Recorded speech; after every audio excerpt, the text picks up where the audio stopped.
Ja? Ja.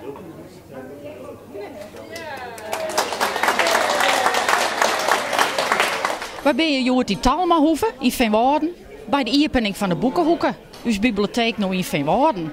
Gaat Veenwouden dan in bibliotheek? Nee, die is al een paar jaar sluiten. En dat is natuurlijk wel jammer. Binnen protemeesten die gaan wel naar Burgum of naar de Westerrijn, naar Dokkum.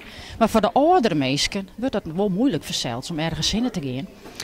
En wij zijn hier als vrijwilligers al jaren dwaande met een boekenkarre bij de bewennerslands om boeken uit te lenen.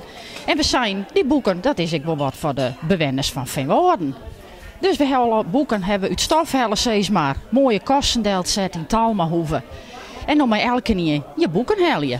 Het is geen officiële bibliotheek. We nemen het ook de boekenhoeken.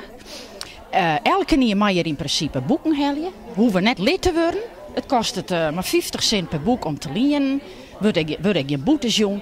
En wat ik heel belangrijk is net alleen het lenen van het boek, maar ook dat mensen hier in Talmahoeve komen. Er komt wat reuring in de zeel. We hebben altijd koffie en thee klaarstaan. Even dat praatje eromheen. En dat vinden wij ook zo belangrijk. We willen wel heel graag recente boeken hebben, want je wil natuurlijk net alle oude boeken in die kast hebben staan. Het maakt echt wat liedje. Maar die komen vanzelfs. Want bewoners van Veenwouden die weten dat we hier met dwaande binnen, dat dit iepenen is nou. En die komen maar door zijn boeken aan. Ze mij altijd bellen. Ze mij de boeken hier bij Talma brengen. We ziekjes even uit van, ben ze mooi genoeg, ben ze recent. Mooie boeken, daar horen we van. Elke keer een keer wat brengen. Ben we heel wijs mee. Ja, en de inwoners moeten komen vanzelfs, hè? En de inwoners moeten komen. En dat moet nou nog blikken dwaan. Dus ik hoop dat het nou wat begint te rennen. Wij zijn iepen van op woensdag van 11:10 tot 11:12. En maandagmiddags van 11:03 tot 11:05.